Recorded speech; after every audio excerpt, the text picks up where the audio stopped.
জানিয়ে দিব এই মুহূর্তে আমাদের হাতে এসেছে বাংলাদেশের গুরুত্বপূর্ণ আপডেট সংবাদের শিরোনাম। শুরুতেই থাকছে ভারতে কূটনৈতিক মিশনে হামলার ঘটনায় ঢাকার তীব্র নিন্দা। এবারে জানিয়ে দিব হাতিয়ায় দুপক্ষের ভয়াবহ সংঘর্ষে নিহত 5। এবারে থাকছে দিল্লিতে বাংলাদেশ হাই কমিশনের নিরাপত্তায় 15,000 শক্তিশালী পুলিশ মোতায়েন। এবারে জানিয়ে দিব ঈশ্বরদীতে বিএনপি নেতাকে হত্যা, প্রধান আসামি গ্রেপ্তার, অস্ত্র উদ্ধার। সব শেষে জানিয়ে দিব বাংলাদেশের দিকে তাকালে ভারতকে মিসাইল ছুড়ে জবাব দেবে পাকিস্তান। এতক্ষণ শুনছিলেন হাতে থাকা আপডেট সংবাদের শিরোনাম, এবারে বিস্তারিত।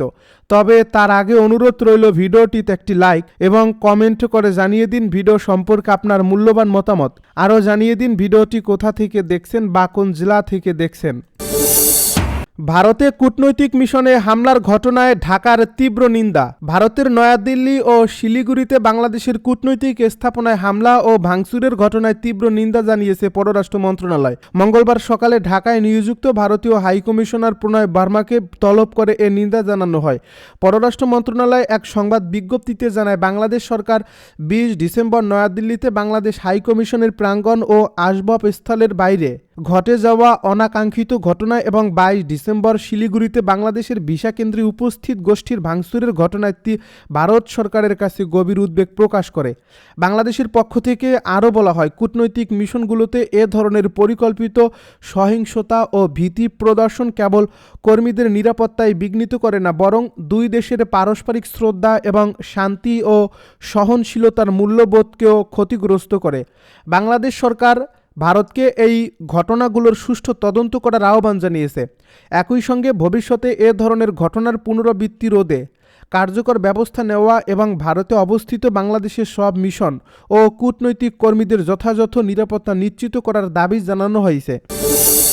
হাতিয়ায় দুপক্ষের সংঘর্ষে নিহত 5। নোয়াখালীর হাতিয়ায় চর দখল নিয়ে দুপক্ষের সংঘর্ষে 5 জন নিহতের খবর পাওয়া গেছে। এ ঘটনায় মঙ্গলবার বিকেলে সুকচর ইউনিয়নের জাগাল্লার চরে এ ঘটনা ঘটে।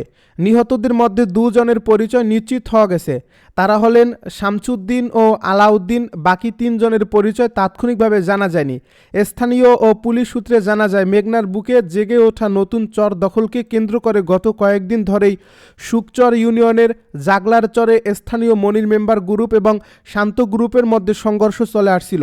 একই ঘটনাকে কেন্দ্র করে মঙ্গলবার সকাল থেকেই দুপক্ষের মধ্যে থেমে থেমে সংঘর্ষ হয়।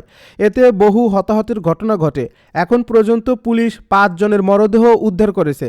হাতিয়া থানার ওসি সাইফুল আলম বিষয়টি নিশ্চিত করে জানান, হাতিয়া উপজেলায় চর দখলকে কেন্দ্র করে দুপক্ষের সংঘর্ষে 5 জন নিহত হয়েছে। জাগলার চর এলাকায় এ সংঘর্ষের ঘটনা ঘটে। ঘটনাস্থলে ফোর্স মোতায়েন আছে। দিল্লিতে বাংলাদেশ হাইকমিশনের নিরাপত্তায় 15,000 শক্তিশালী পুলিশ মোতায়েন। ময়মনসিংহে ধর্ম অবমাননার অভিযোগ তুলে পোশাক শ্রমিক দীপুচন্দ্র দাসকে পিটিয়ে হত্যা ও মরদেহ পোড়ানোর প্রতিবাদে ভারতের নয়াদিল্লিতে বাংলাদেশ হাইকমিশনের বাইরে বড় ধরনের বিক্ষোভ শুরু হয়েছে। স্থানীয় কর্মকর্তার বরাতে ভারতীয় সংবাদ মাধ্যম এনডিটিভি জানিয়েছে, মঙ্গলবারের বিশাল এই বিক্ষোভকে কেন্দ্র করে 15,000 পুলিশ সদস্যের শক্তিশালী ফোর্স মোতায়েন করা হয়েছে। বাংলাদেশ হাইকমিশন থেকে প্রায় 800 মিটার দূরে বিক্ষোভকারীদের আটকে রাখতে সক্ষম হয়েছে পুলিশ। এ প্রতিবেদন অনুসারে বিক্ষোভকারীদের হাই কমিশনে প্রবেশের প্রচেষ্টা ব্যর্থ করার জন্য সরকারি বেশ কিছু বাধা হিসেবে দাঁড় করিয়ে রাখা হয়েছে।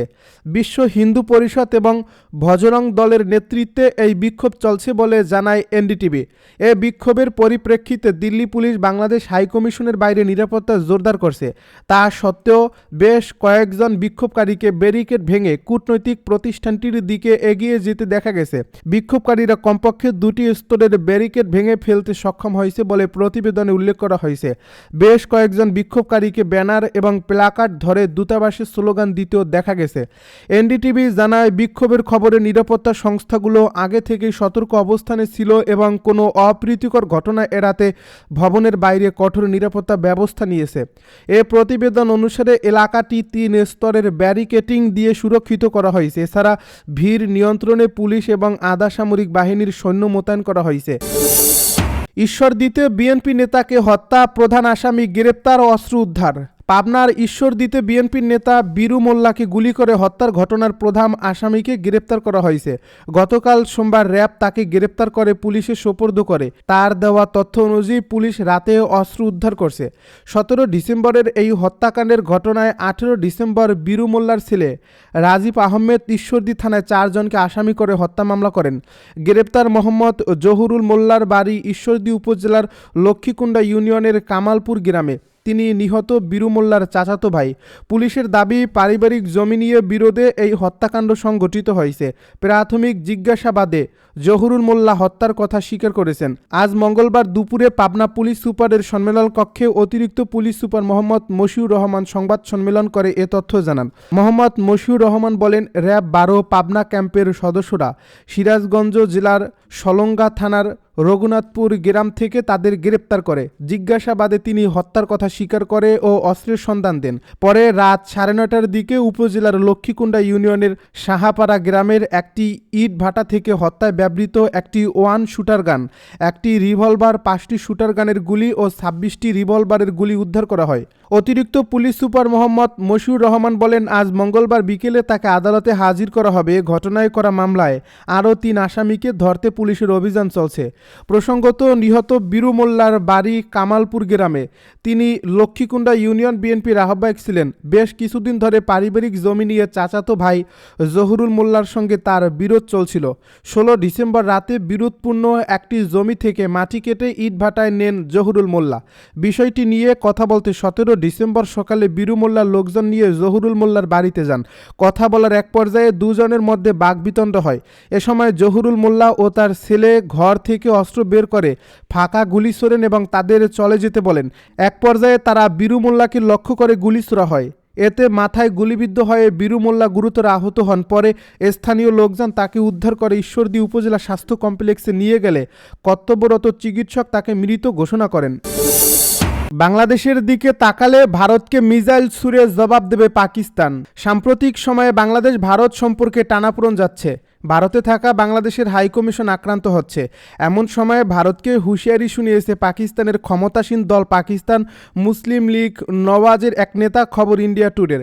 মঙ্গলবার এক ভিডিও বার্তায় কামরান সাইদ ওসমানী নামের ওই যুবকের নেতা বলেন, ভারত যদি বাংলাদেশের সার্বভৌমত্বে আঘাত হানে, যদি কেউ বাংলাদেশের দিকে কুনজর দেয়, তাহলে মনে রাখতে হবে পাকিস্তানের জনগণ, পাকিস্তানের সশস্ত্র বাহিনী এবং আমাদের ক্ষেপণাস্ত্র খুব দূরে নয়।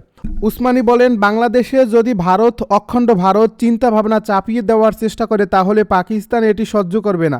সীমান্তে বিএসএফ বাংলাদেশকে বিরক্ত করছে এবং বাংলাদেশকে হিন্দু রাষ্ট্র বানানোর চেষ্টা করছে। তিনি এ সময় বাংলাদেশ ও পাকিস্তানের মাঝে আনুষ্ঠানিক সামরিক জোট গঠনের আহ্বান জানান। উসমানী বলেন, আমাদের প্রস্তাব হলো বাংলাদেশের পাকিস্তানের সঙ্গে সামরিক জোট গঠন করা উচিত। বাংলাদেশে পাকিস্তানের আর পাকিস্তানে বাংলাদেশের ঘাঁটি স্থাপন করা উচিত। তবে উসমানীর এসব বক্তব্য ব্যক্তিগত ও দলীয় পর্যায়ের হলেও এখন পর্যন্ত পাকিস্তান বা বাংলাদেশের সরকারিভাবে এ বিষয়ে কোনো প্রতিক্রিয়া জানানো হয়নি। ভারতও এ বিষয়টি নিয়ে কিছু বলেনি। তবে বিশ্লেষকদের মতে এমন বক্তব্য আঞ্চলিক রাজনীতিতে উত্তেজনা বাড়াতে পারে, কূটনৈতিকভাবে সংবেদনশীল পরিস্থিতি তৈরি করতে পারেও বলে মত বিশ্লেষকদের।